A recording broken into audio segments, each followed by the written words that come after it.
Hey guys, welcome back to the channel. Well, today I'm going to take a look at this new truck by XLF. It's a XLF. Model number here is a X04a. The A versions here are the brushless, and these ones up here are the brush motor versions of the same truck. Now, it claims it's 1/10 scale, but as you guys will see, I hold the truck up here, it is more of a 1/12 scale or slightly larger, but it's definitely not quite 1/10 scale on this RC truck. Now, typically, I would be doing a full table review on a truck like this, but I have a sneaking suspicion this truck is going to have problems because quite a few reviewers, including my buddy David over at Perth West Oz RC, had all kinds of trouble with this truck, which I'll talk about in a minute.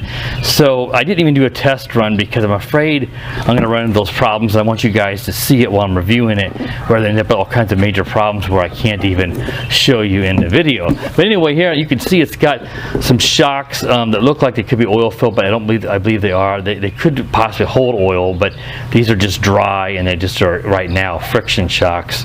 Metal dog bones, servo ball bearings, all the stuff you expect on a four-wheel drive truck, and it's really inexpensive. It's like $100 to $120 in that range.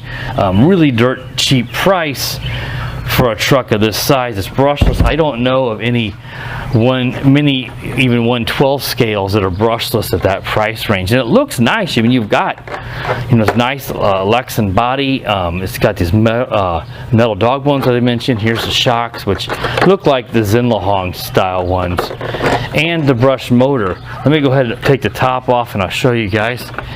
And here is that brushless motor. It looks a lot like the Xinlehong ones use. Here's your ESC receiver combo right here. Your battery goes in here. Here's your steering servo.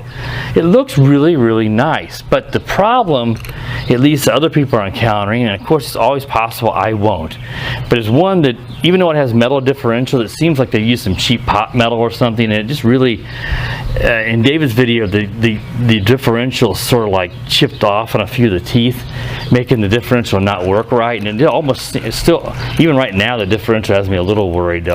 It seems smooth though, but it just, I don't know.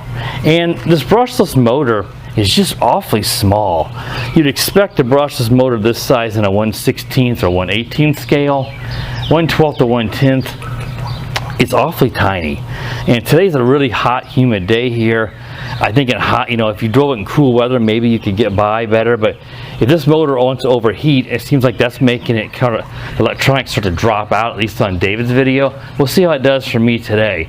So the two things I'm concerned about again are this motor being a little too small, overheating and causing electrical problems, and the differentials in either front or back or both having some issues with some of the teeth shearing off or something. So we will see how it does for me, because otherwise get a nice metal reinforcement here on the bottom of the chassis.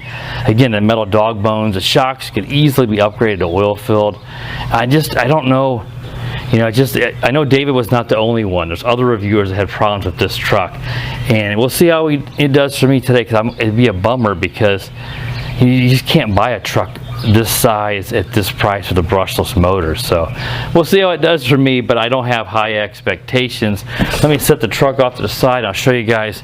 Here is your your 2S 1600 milliamp Lipo battery with a Dean's plug, so you can use your hobby grade charger, which I did, to charge this guy right up. Because as you see here, I didn't even take the stock charger out of the bag. You've got that in here.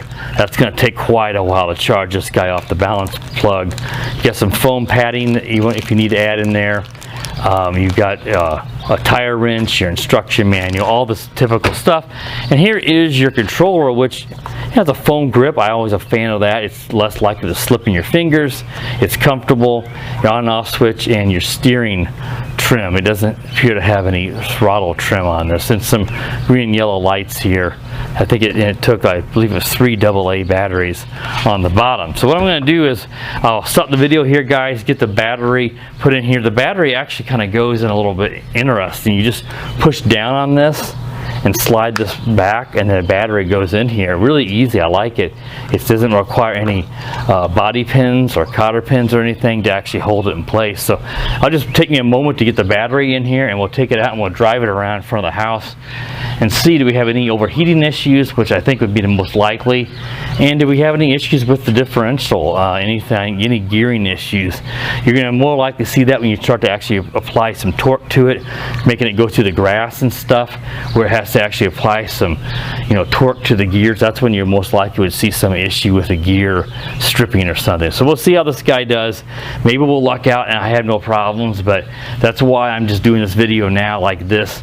There's no reason to dedicate a table review to a truck like this if there's such big issues, because at the end of the day, I'm highly unlikely that I'm going to be able to recommend this truck just by all the problems people are having on it. Alright guys, so I'll be right back. Let me get the battery in here and we'll go right back for the actual test drive.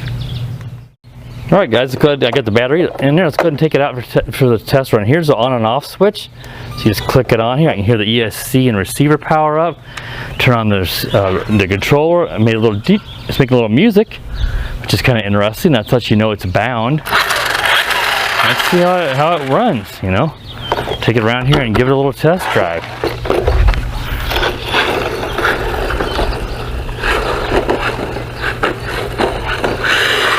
Oh, that was pretty nice. Had pretty good acceleration there. A 2S Lipo, it ought to. Whoa! That's the one thing I hate about you get a brand new car like this and you start flipping it, and look, you already got damage to the body. It has a pretty good acceleration though. Got some damage here as well. You're going to get those road rash. It's unavoidable. There is a protective plastic or sheen, as I call it, on top of the body, which you need to pull off. But if you lift it on there, that's just going to rip with this, and it's not going to protect it. Whoa! Well, I tell you what, this thing flips over pretty easy. Some of that is these friction shocks. Boy, it's got good acceleration.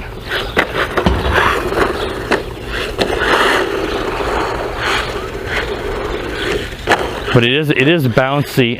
The first thing I would do on a truck like this is replace that. And there I hear it. First thing I would do is put oil-filled shocks on this if I were buying it. But hear that, guys? Listen. The gears, just like in David's video, it's going fine. When I'm a minute into the run, I hear it grinding. Look at that. The gears are stripping out. It's going, but that pot metal in there, it's slipping because it's sheared some teeth off, and it's slipping. So I wasn't a minute into the run, and the truck's already pretty much ruined. It's still going, but my goodness, you spend $100 on this, think you're getting, wow, I'm getting a brushless truck for $100, and look. And there's really not much that can be done. Maybe if you can find some aftermarket gears that would fit, but is it worth the trouble? So yeah, let's take a look at that. So guys, this is why I didn't do a table review, and this is why I wanted to film myself using it. You can't tell it here when there's no torque or pressure being applied to the gears here, so it sounds like it's fine when you have it off the ground. In fact, if I give it throttle now, it's not too bad because it's able to still catch probably the remnants of the gear, the teeth that's sheared off. But once you put it on the ground where it has to actually apply some force, that's where we're seeing it. So yeah, look at that. That just sounds terrible. It's already lost some of its acceleration. Oh, that's awful.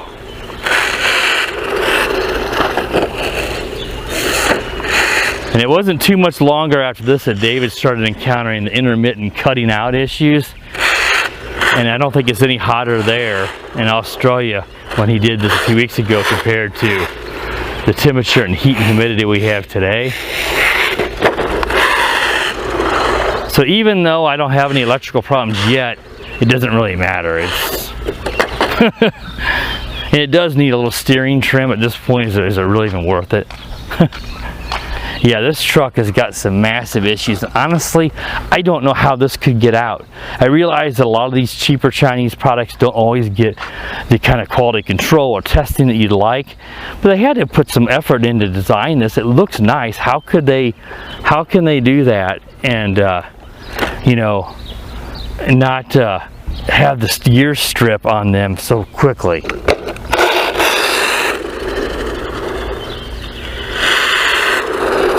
It sounds like the rear gears, which is probably getting the brunt of the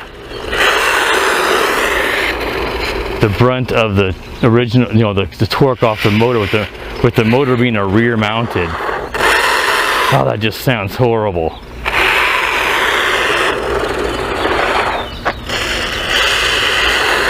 It's pulling to the left, so I'm going to give it some right trim. But yeah, I mean, I know David stripped his down for spare parts, which I don't feel like giving this away to a kid because it's so bad, it's almost embarrassing. But you can pull the wheels off, those tires will be good. The brushless motor would probably be fine to stick into a 1/16 to 1/18 scale. The metal dog bones are good. The shocks might be able to be used in another car, especially if you can put oil in them. But man, that's bad. So yeah, just about the same amount of time as David got in on his review on his before I hit the gear problems. So yeah, this is a piece of junk. I cannot recommend this, and I want to thank David for his helpful video.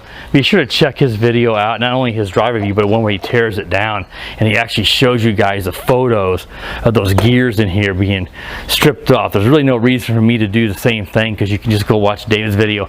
I'll try to remember to link his video up here at the top. If I don't, then just go search for his channel. His channel's linked on my favorite channels on my page, so you can easily find it. It's one of the more recent videos. Yeah, this thing's absolutely terrible. It's a shame because it looks well built otherwise, and it's got pretty decent parts, but yeah, the gears are just shot already, and it's just going to continue to get worse and worse. And as you drive this along, I suspect in this motor, let me feel it, it's pretty darn hot. It's going to overheat and end up cutting out the electronics. The receiver's going to, and the ESC is going to probably start cutting out here and cutting the power to it too. Alright guys, that wraps up the review of this XLF, was it X04a, I believe it was called. Hope you guys saved you some money. You know not to buy this truck. Go with the, you know, the HBX 16889 or the S-Max, you know, little S-Max from Hobby, or the Xinlehong Q903. Those are all like 1/18 scale, but they're even less than this, but at least they're going to work good. This is just terrible. Alright guys, that wraps up the review. Hope you guys find it helpful. You know, if you did buy this, try to get it returned and get them to refund you the money, because you're going to have the same problem as I did. In fact, you probably came to this channel hoping to see if I had the same problem as you, and yes, I did. Be sure to subscribe, click the bell so you know when I do upload a new video, guys, and as always, have a wonderful day. The power of the dark